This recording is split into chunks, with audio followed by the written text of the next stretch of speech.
Pop culture gives us a particular idea about the celebrity chef. A whole lot of shouting and machismo. Anthony Bourdain's Kitchen Confidential comes immediately to mind, obviously. But maybe you're a fan of the US TV show The Bear, gripped by the frenetic, constant simmer of anxiety. I dare say at home, pottering around the kitchen, a fair few of you are happy to have a partner refer to you with a sultry "yes, chef," as you live out your fantasies as some kind of culinary rock star. Well, it turns out that while there's something to that toxic picture of professional kitchens, it's also not the whole story. Take instead the case of the genuine, rigorous, generous approach of Attica head chef and author Ben Shewry. When you live in a country with such an incredible history, as we do here, with Aboriginal and Torres Strait Islander history, all of those years of development of culture and love and eating and language, there's just such an incredible depth here that there's just no need for me creatively to ever go anywhere else.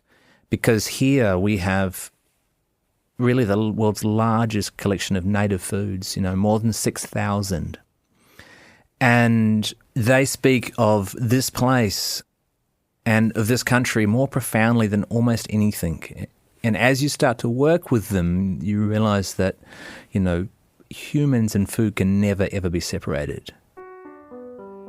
There are few people in this country as obsessed with the cultural and social potential of Australian cuisine as New Zealand-born chef Ben Shewry. And let's face it, there are even fewer who manage to combine that kind of passion with the highest echelons of success. Ben garnered a reputation for pushing culinary boundaries, creating unique dishes that tell a story and evoke a sense of place. It was at the age of 27 that he took on the position of head chef at renowned Melbourne institution Attica. Under his watch, it's grown and grown. But for Ben, it's not about the accolades. It's about food. It's about people. In his new book, Uses for Obsession, Ben shares this different philosophy and the stories of how he got to where he is, from a used bookstore that changed the course of his career, to the fight against misogyny in restaurants, to even such weighty topics as why hot chips might be the best food ever. It's part memoir, part manifesto, all Ben Shewry. There's no little Parisian rat sitting on top of his head ghostwriting this memoir. It's an insight into one of our finest chefs, into his creativity, his passion, and his obsession. I'm Michael Williams, and this is Read This, a show about the books we love and the ingredients behind them.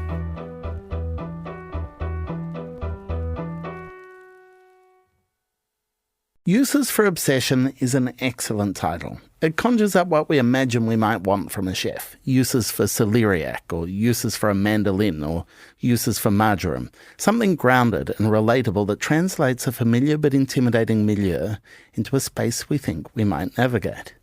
The achievement of this book, though, is that Ben Shewry understands that the intellectual, philosophical, creative facets of life can be equally served by the methodology of a chef.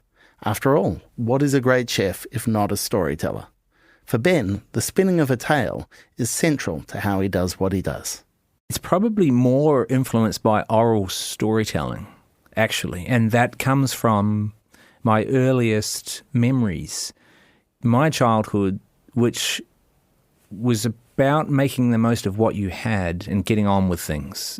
One of the main family traditions for Shewrys and the Turners, our form of entertainment as a family and our extended family was around a fire or around a dinner table telling stories.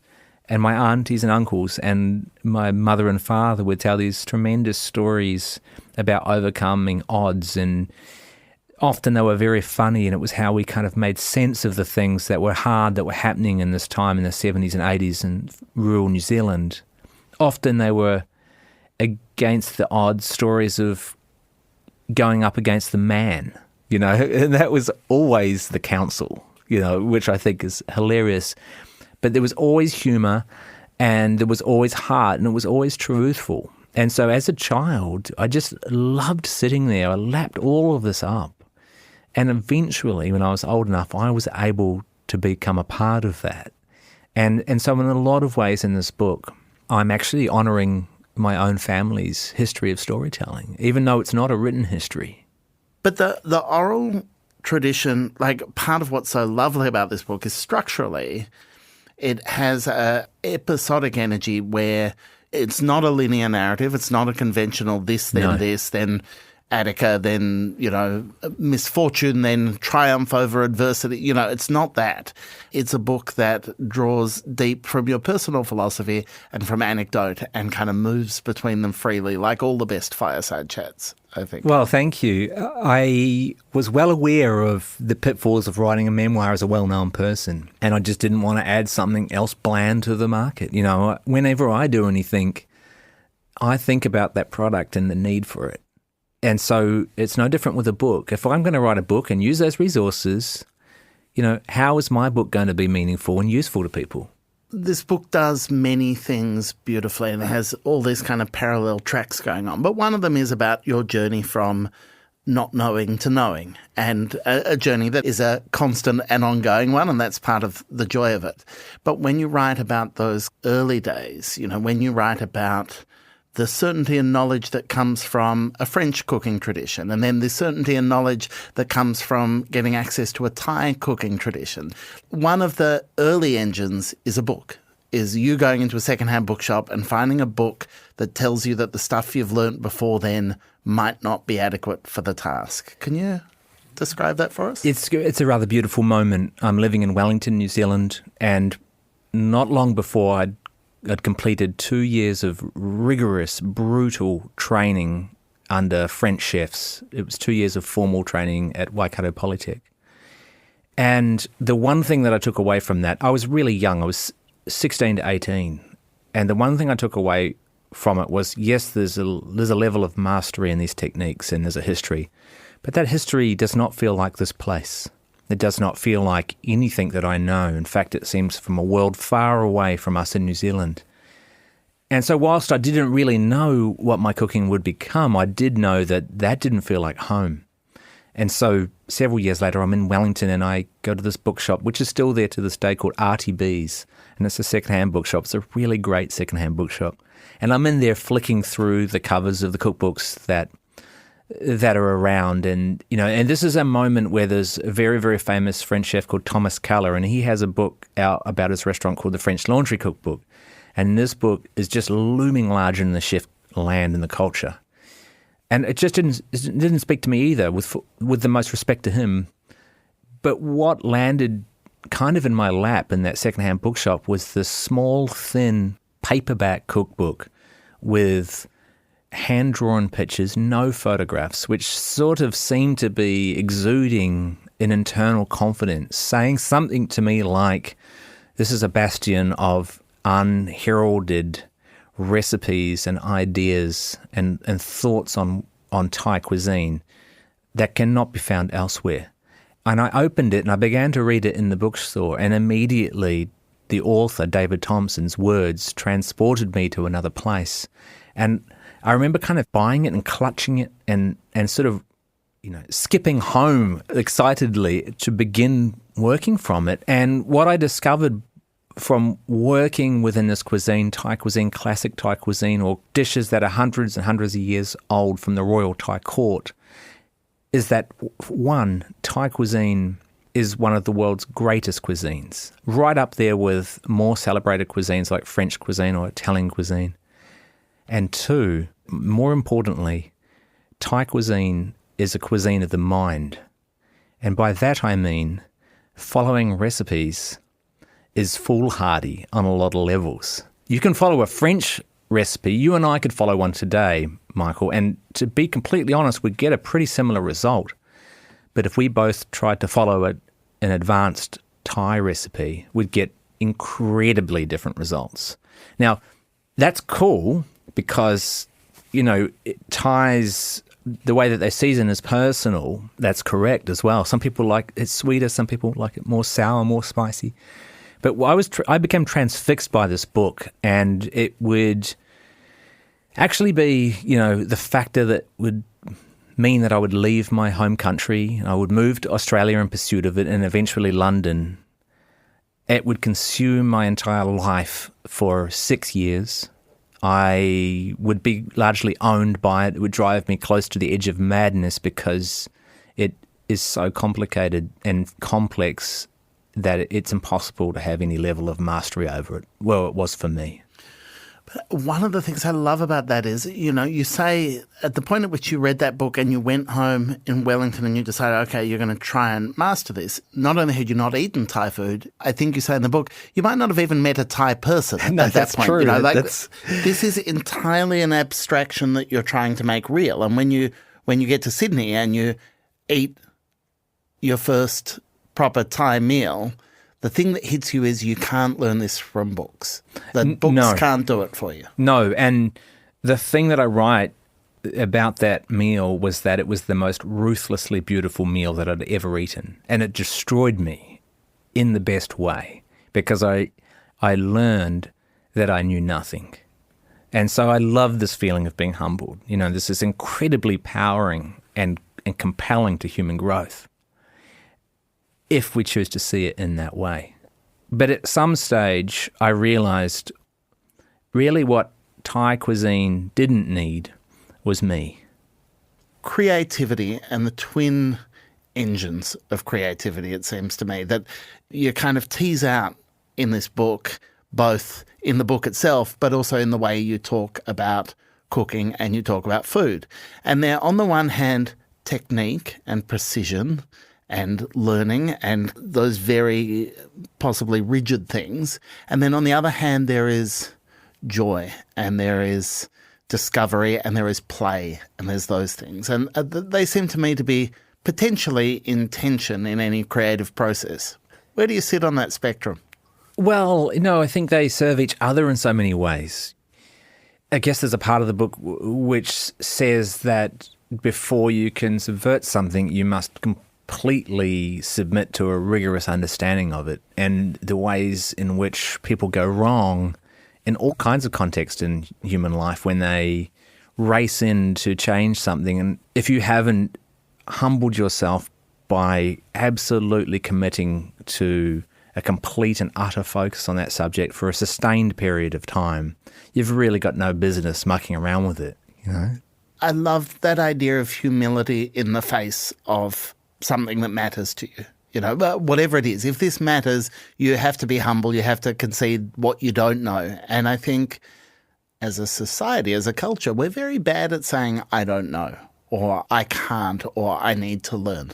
Well, I think you're right. And I think as a society, we would benefit from more thinking along the lines of, we're all just making this up as we go. When I cook, I don't have enough time left on this planet to really have any real understanding of what is happening and what this is about. And I've been humbled time and time and time, particularly in this country, with 65,000 years of continuous cooking and cuisine by Aboriginal people and Torres Strait Islander people.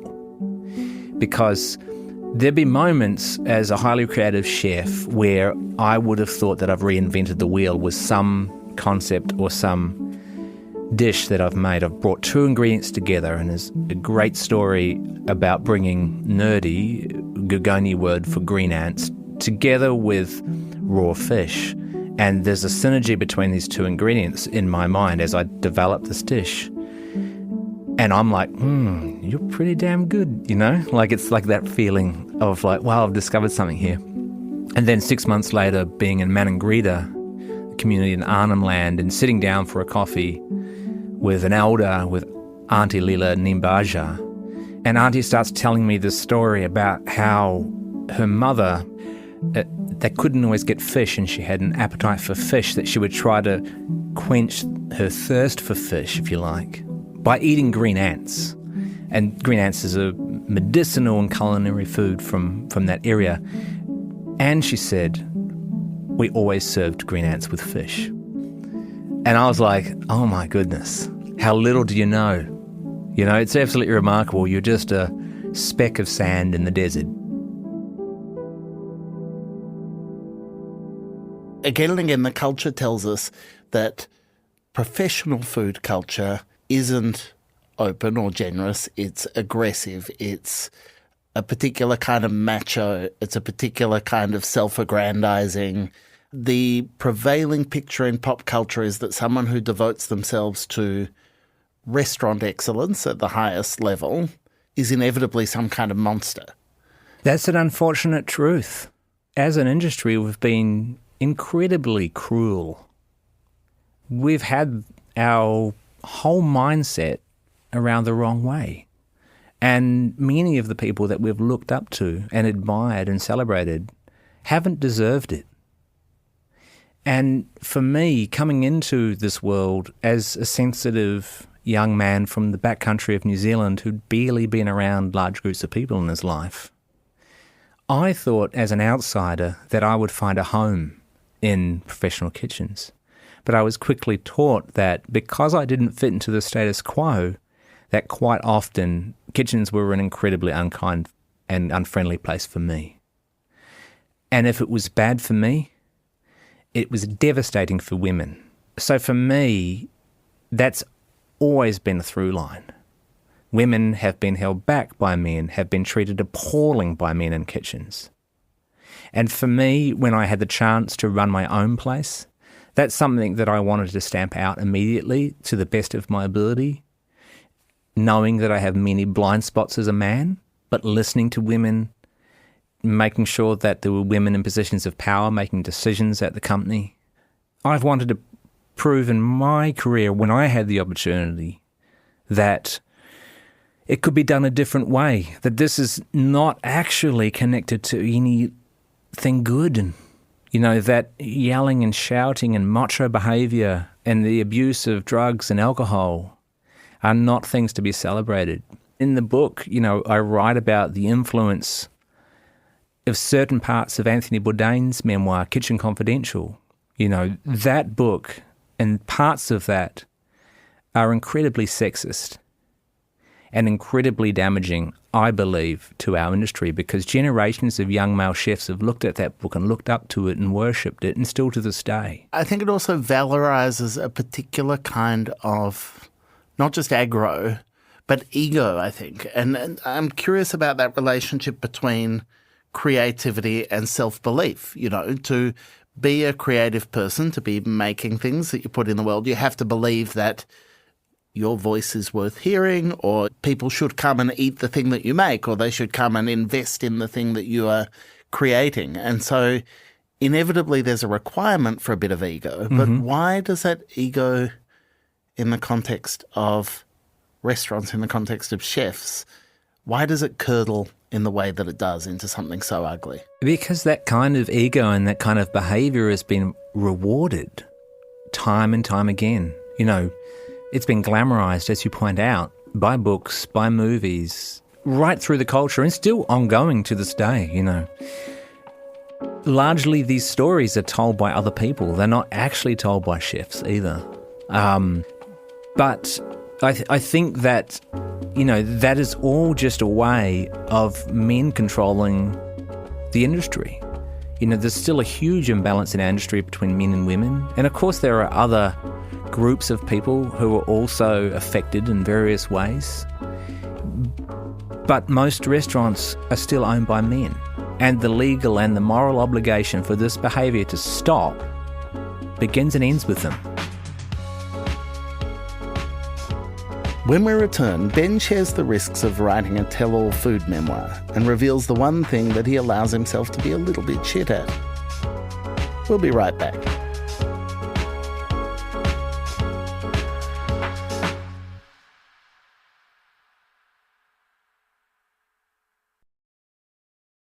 Everyone remembers the first step on the moon.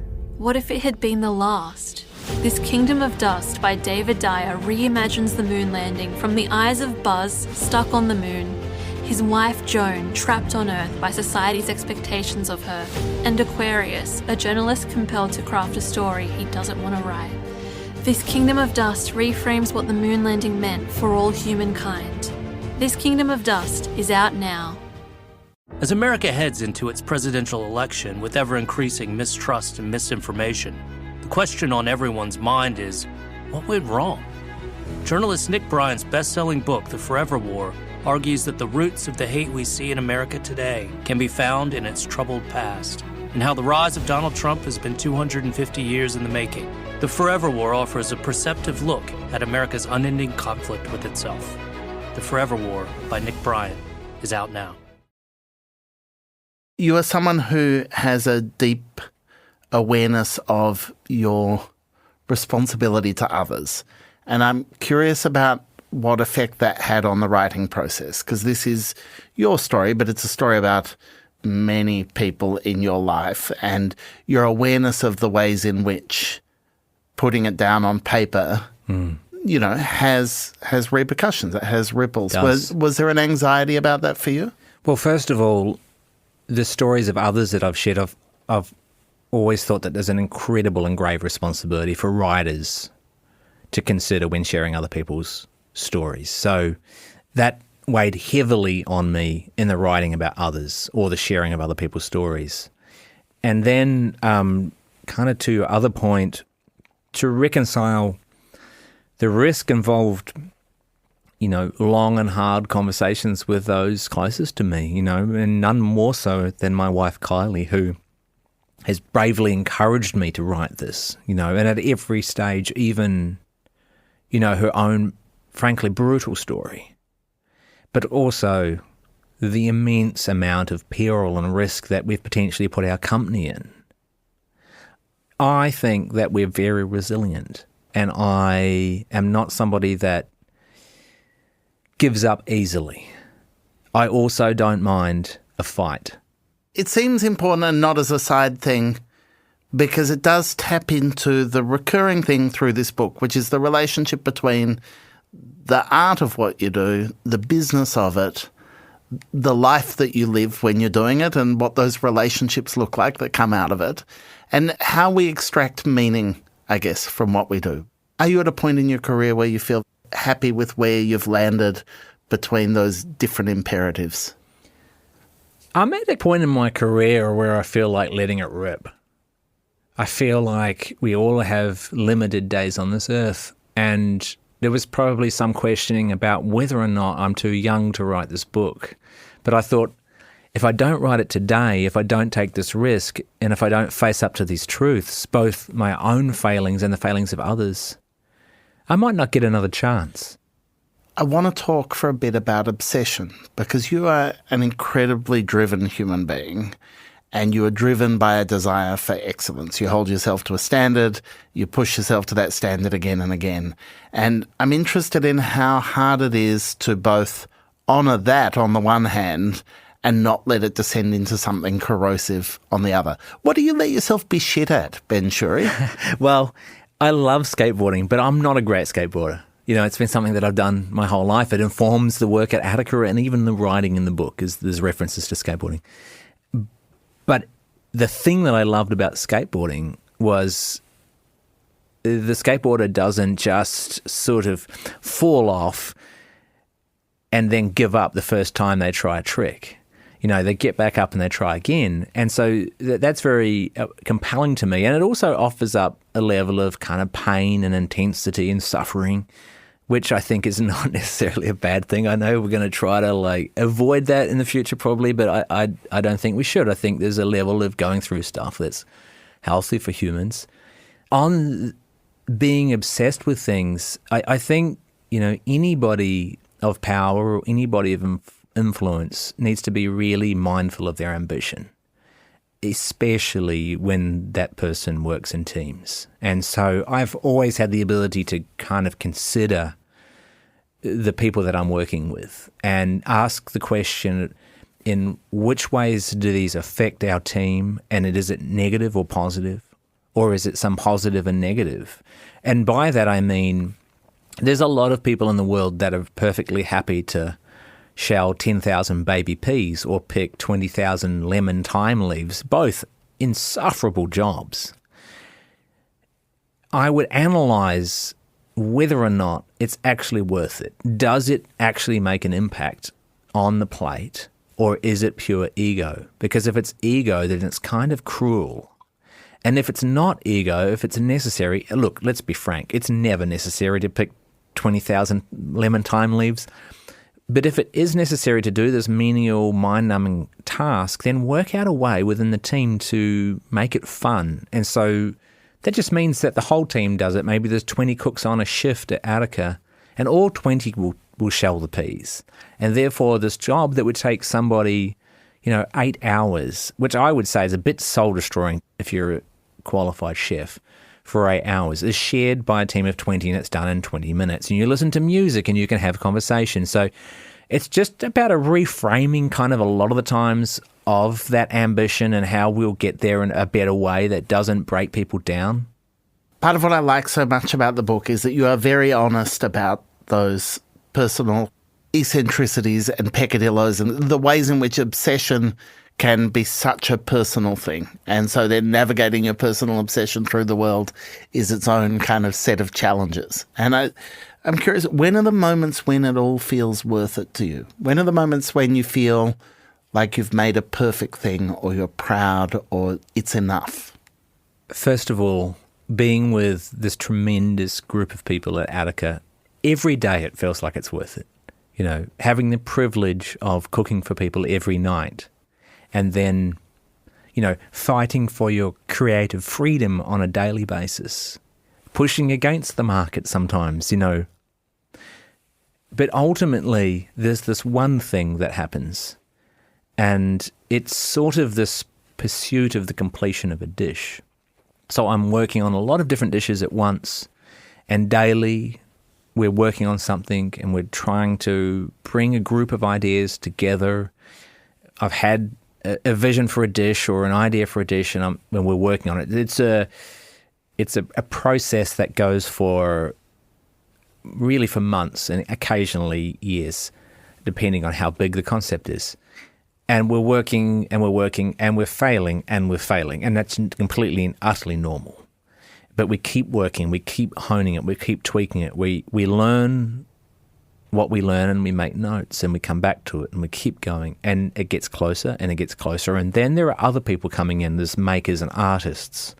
They're making plates, or they're making baskets or cutlery, and they're designing things for this project as we're going. So we're getting the dish ready, and then there's a moment when all of a sudden it clicks into place and there's a moment of clarity.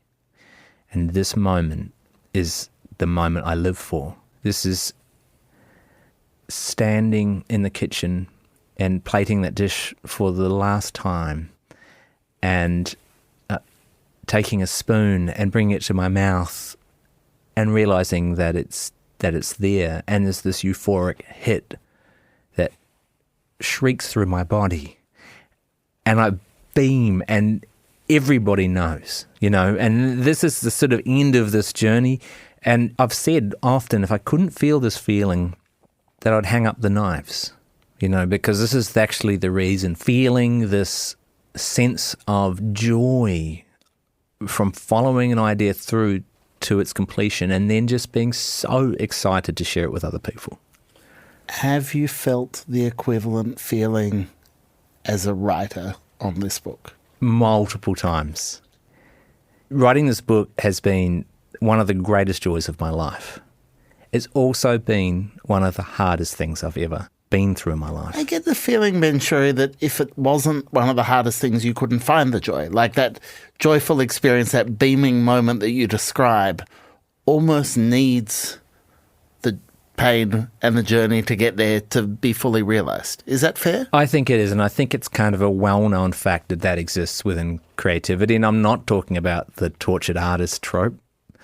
I don't believe in that, but I do believe that anything that's truly worth doing entails some level of suffering at some point. And there were moments in the book that were incredibly joyous. To write the chapter Chipgate, I wrote it in response to coming out of a really dark time from writing and being affected heavily by writing about the stories of survival during COVID, for example, which was something that I hadn't really wanted to do, but something that I decided to do as a sort of a man in the whole narrative structure of the book. But it was too soon to revisit that struggle for me, and it depressed me. And I didn't realise it. It went on for a couple of months, and then I wrote Chipgate, which is absolutely silly and hopefully funny. Well, it's important. It's a manifesto for our time. Well, it is. And I mean, who doesn't love a hot chip? Is that not just the best food ever? Look, it's on the list, and I do like that when you acknowledge that love, you also have to, you pay a little apology to the lasagna because you're like, well, I feel like I'm playing away here, I'm being unfaithful. Oh, I'm holding two thoughts at once when I shouldn't. I think it's possible to love both hot chips and lasagna. I embody that idea. Me too. Ben Shewry's memoir, Uses for Obsession, has just hit bookstores and it's available now.